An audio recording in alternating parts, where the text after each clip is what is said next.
Dear students, good morning. Now ऐसे होगा ना.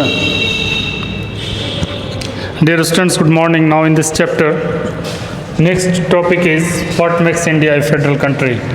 In this topic, we will study so many things. Constitution declared India as a union of states, and then we have discussed about the Indian unions and holding together federation in the type of federations. That, as you know, that in holding together federation, so many countries comes together and makes a federation is called holding together federation. So many countries, so many states, not countries, I made a mistake. So many states comes together and makes a country is called holding together federation, like India in holding together federation. And then the word federation is not used in Indian constitution. Federation word is not mentioned in Constitution of India, yet India still follows the way of federation. And then we should say India is a federal country because of, according to the system of federation or federalism, that country have 2 or 3 tiers of government. In India, we have seen the not only 2 but 3 tiers of government: central, state, and local self-government. In India, and then, so this is not the matter, federation is not mentioned, but unitary is not mentioned also. This country and constitution follows the socialist system. And then each tier of government has its own jurisdiction which is specified in the constitution. Everything has been mentioned in the constitution, and then everything has been described in the constitution. And 3 lists has been mentioned: union list, state list, and union list, state list, and residuary list. And those subjects and those matters which has been mentioned in the union list, the first is, in union list, banking, currency, finance, defense. These things are mentioned in the union list, in which the central government can make laws on them, and the central government should not ask, or there is no need to ask anything about these laws, or to make any convention for the state government.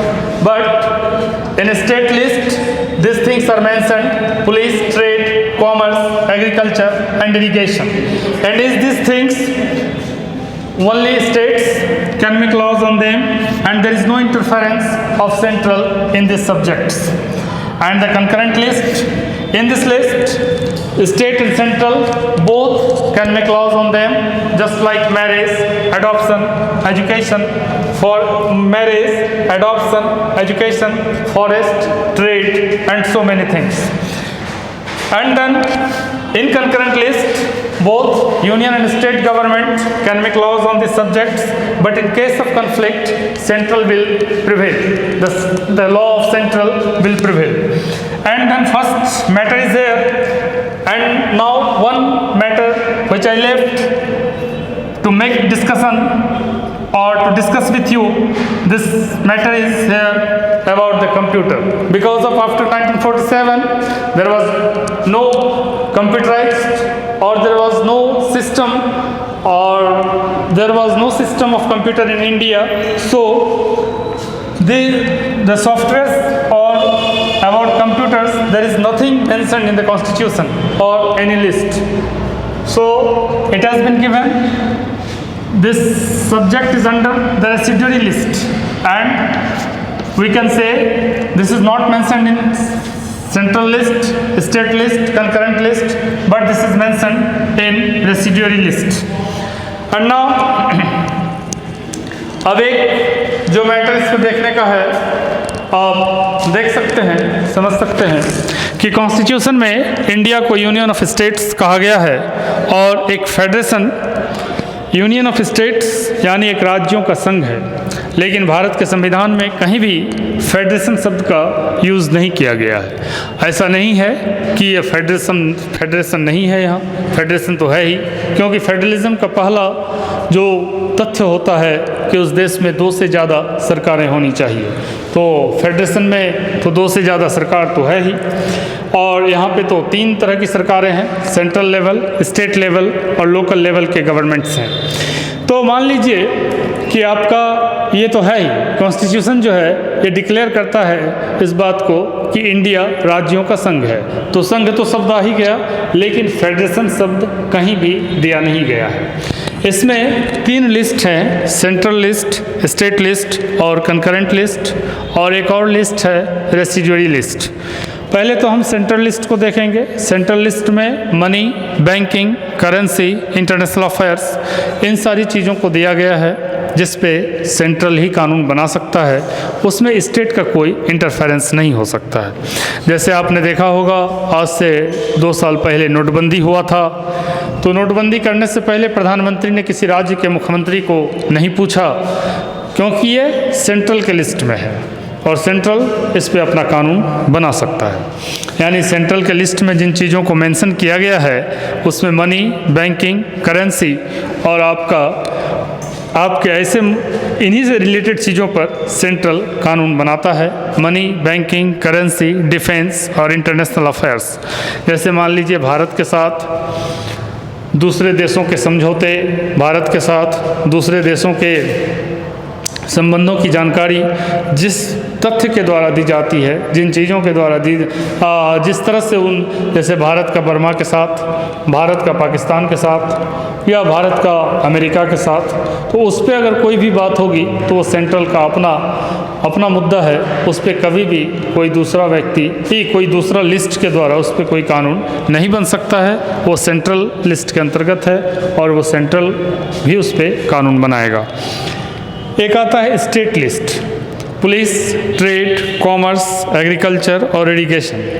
ये state list की बात है। इसमें राज्यों का अपना पूरा योगदान रहता है और राज्यों को पूरा अधिकार है कि वो अपने हिसाब से कानून बनाए और उस पर अमल करे। इस पे सेंट्रल कभी भी उसको दखलंदाजी नहीं करेगा।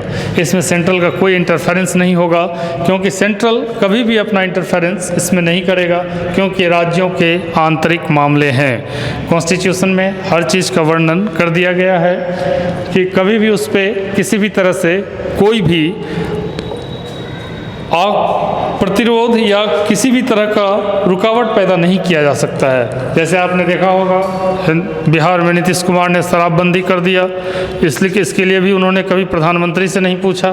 तो ये स्टेट्स के अपने मैटर हैं, कानून स्टेट्स अपने हिसाब से अपने लिए बनाते हैं। इसीलिए प्रधानमंत्री ने नोटबंदी से पहले या मुख्यमंत्री ने शराबबंदी से पहले, क्योंकि वो प्रधानमंत्री के सेंट्रल लिस्ट का मैटर है और ये शराबबंदी मुख्यमंत्री के स्टेट लिस्ट का मैटर है। इसमें दोनों ही अपने अपने तरीके से काम किए हैं, किसी से कुछ पूछने की आवश्यकता नहीं रही है।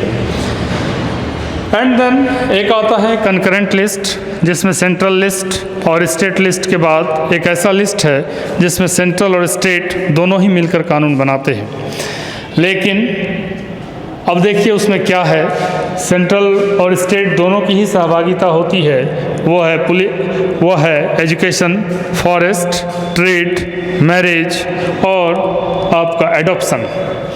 एजुकेशन, फॉरेस्ट, ट्रेड, मैरिज और एडॉप्शन। लेकिन एक बात है कि अगर यूनियन और स्टेट गवर्नमेंट इसमें लॉ बनाते हैं, लेकिन अगर यूनियन और स्टेट गवर्नमेंट दोनों में ही लड़ाई हो जाए कि हमारी बात मानी जाए या हमारी बात मानी जाए, तो इसमें एक बात है कि यहाँ पर सेंट्रल जैसा कहेगा उसी बात को माना जाएगा।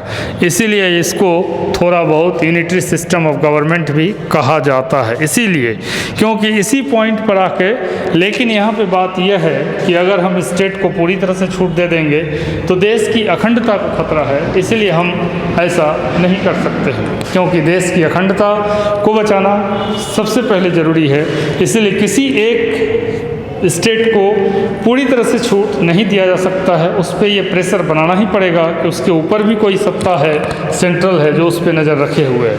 नहीं तो फिर 1947 से पहले जितने प्रिंसली स्टेट थे उसी तरह से देश टूट जाएगा। और ये इसको बचाने के लिए ही आज़ादी के बाद इस तरह के जो है सो प्रावधान लाए गए कि स्टेट को पावर रहेगा, लेकिन स्टेट को उतना पावर नहीं रहेगा कि वो किसी देश से अलग होने के लिए अलगाववाद की नीति का अनुसरण करके देश को ही तोड़ दे। ऐसा नहीं हो सकता है। इसीलिए यहाँ पे सेंट्रल को स्टेट से ज़्यादा पावर दिया गया है। आप समझ गए होंगे इस बात को। आफ्टर 1947 कंप्यूटर इंडिया में उतना ज़्यादा था नहीं। जहाँ तक हमको मालूम है कि 1984 में पहली बार राजीव गांधी अमेठी में कंप्यूटर का कुछ अपने उस अमेठी के ब्लॉक में करवाए थे, और ये उस दशक में नहीं हुआ था, और संविधान जिस समय बना था उस समय तो था ही नहीं। इसलिए ये किसी लिस्ट में नहीं है, न तो यूनियन में है, न स्टेट में है, और न ही आपका कंकरेंट लिस्ट में है। तो फिर इसको रेसिडुअरी लिस्ट में डाल दिया गया है, और ये रेसिडुअरी लिस्ट में सिर्फ कंप्यूटर के ऊपर किसी भी तरह का सॉफ्टवेयर से रिलेटेड कोई भी कानून लाना होगा तो वो रेसिडुअरी लिस्ट से ही उसमें संशोधन या किसी भी तरह का परिवर्तन किया जा सकता है। तो आपने देखा कि constitution declared India as a union of states and the word federation is not used but the Indian union is based on the principles of federalism. हमने आपको पहले ही कहा कि भारत के संविधान में ऐसा सिस्टम, इस बात की व्याख्या नहीं है, ये शब्द नहीं है, लेकिन इंडिया फेडरेशन को फॉलो करता है। इसके बहुत सारे प्रमाण हैं। पहला प्रमाण है हमारे पास दो से अधिक 3 तरह की सरकारें हैं, सेंट्रल, स्टेट और लोकल गवर्नमेंट। और फिर हर सरकार का अपना जुरिस्डिक्शन है, हर को अपनी अपनी छूट है। सिर्फ एक जगह आके स्टेट और यूनियन की बात कंकरेंट लिस्ट में जहाँ आती है, वहाँ पर इस बात को सिर्फ इसलिए कहा गया है कि स्टेट ज़्यादा पावरफुल होकर कहीं देश से अलग होकर देश की अखंडता, एकता को के लिए खतरा नहीं हो, इसलिए उस तरह की स्थिति की गई है। आपके पास 3 लिस्ट थे, union list, state list, concurrent list. Union list central कानून बनाता है, उसमें जो सब्जेक्ट है बैंकिंग, करेंसी, इंटरनेशनल अफेयर्स और डिफेंस। स्टेट लिस्ट में जो सब्जेक्ट मेंशन किए गए हैं वो है आपको पुलिस, ट्रेड, कॉमर्स, एग्रीकल्चर और एजुकेशन। कंकरेंट लिस्ट में जो दिए गए हैं एजुकेशन, फॉरेस्ट, ट्रेड, मैरिज और एडॉप्शन। और अगर इस दोनों में concurrent list, education, forest, trade, marriage और एडॉप्शन, इसमें सेंट्रल को ही कानून बनाने का सेंट्रल और स्टेट दोनों को अधिकार है। लेकिन अगर झगड़ा हो जाए दोनों में तो सेंट्रल की बात मानी जाएगी। क्यों मानी जाएगी ये तो हमने आपको बता दिया। रेसिडुअरी लिस्ट में सिर्फ कंप्यूटर की बात रखी गई है, और ये था आपका what makes India A federal country. Okay, now in this topic we have discussed about the India maintaining the holding together federation. But in this situation we have to see some other aspect, unequal power among states. What is the meaning of unequal power among states? Then JK has its own constitution. After 5th August 2019, it has been removed from the constitution. So there is no need to make any discussion about the constitution of J&K, because according to your syllabus, this matters are discussed, or this matters has been given in your book about the JK having its own constitution. Really, Jammu and Kashmir has its own constitution, one parliamentary session, one flag, but after 5th August 2019, Parliament removed the article 337A. So now there is no need to make any discussion about Jammu and Kashmir. But here we have to make our discussion about the union territories like Lakshadweep, Andaman Nicobar and Puducherry. These areas are geographically so small, it can't merge with any state, and these are under the special province of the central government. Central government always direct them, and governor is the head of these states. Why? What is the matter? The geographically small area, like Sikkim, like Goa only 32 kilometers area, which covers in a state. So we can't make it a state. So these are the like Andaman Nicobar, Lakshadweep, Puducherry. These are union territories. And now after the freedom, I think 14 states and 6 union 6 union territories, and now 29 states and 7 union territories are still in India. And then this special powers has been given by the Constitution to union territories. And then power sharing arrangement is the basic structure of Constitution, and these arrangements can't be changed can't be changed easily. हम संविधान में किसी भी तरह का बदलाव नहीं ला सकते। अगर हमको लाना पड़ेगा संविधान में इन सभी चीज़ों के बारे में, तो पहले तो बोथ हाउसेस ऑफ पार्लियामेंट इसको पास करना पड़ेगा, और पास करने के बाद 2/3 मेजॉरिटी से जब ये पास होगा तो उसके बाद half of the state legislature से भी पास होना चाहिए। इसीलिए फेडरलिज्म जो कॉन्स्टिट्यूशन में निहित है, हम उसको किसी भी तरह से भारत के संविधान में अपने हिसाब से कोई परिवर्तन नहीं कर सकते हैं। तो हमारे यूनियन टेरिटोरीज इतने स्मॉल हैं भौगोलिक दृष्टिकोण से कि उसको हम कोई स्टेट नहीं बना सकते। और दूसरी बात क्या है कि उन जगहों पे उनकी संस्कृति, उनका कल्चर, उनका ट्रेडिशन, उनका कस्टम, हर चीज़ अलग है, तो उसको किसी के साथ मिला भी नहीं सकते हैं। जैसे आप नागालैंड, मिज़ोरम, ये सब जगह देख लीजिए। तो इसीलिए इनको यूनियन टेरिटोरीज़ का दर्जा दिया गया कि इस पर सेंट्रल गवर्नमेंट का डायरेक्ट उस पर इन्फ्लुएंस रहेगा और सेंट्रल गवर्नमेंट अपने तरीके से उसका डेवलपमेंट करेगी। आज भी नागालैंड में या मिज़ोरम में जो जातियाँ रहती हैं, वो एजुकेशन के तौर पर अगर देखा जाए तो मुझे नहीं लगता, जैसा मेरा मानना है कि काफ़ी इलिटरेट है, अभी भी वहाँ पे शिक्षा का प्रचार प्रसार हुआ नहीं है। इसीलिए स्टेट गवर्नमेंट को नहीं न देकर इसे डायरेक्ट सेंट्रल गवर्नमेंट के अंदर रखा गया है। एंड देन स्पेशल पावर दिया गया है। एक बात जो पहले हम आपको बता चुके हैं कि इसमें अब बात करके कोई फ़ायदा नहीं है जम्मू एंड कश्मीर के बारे में, क्योंकि 5 अगस्त 2019 के बाद जो है जम्मू एंड कश्मीर का मैटर हटा दिया गया, और उस मैटर को हटा दिया गया, लेकिन आपके सिलेबस में इसलिए हम आपको बता रहे हैं। लेकिन अब इस बात को जानने की कोई आवश्यकता नहीं है।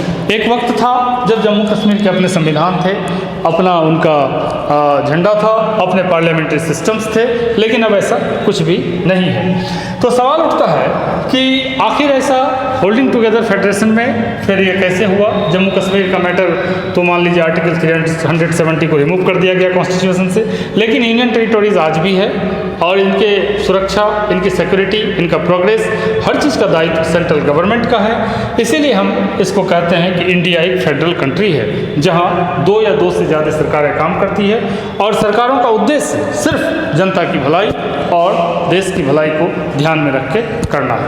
Okay, thank you.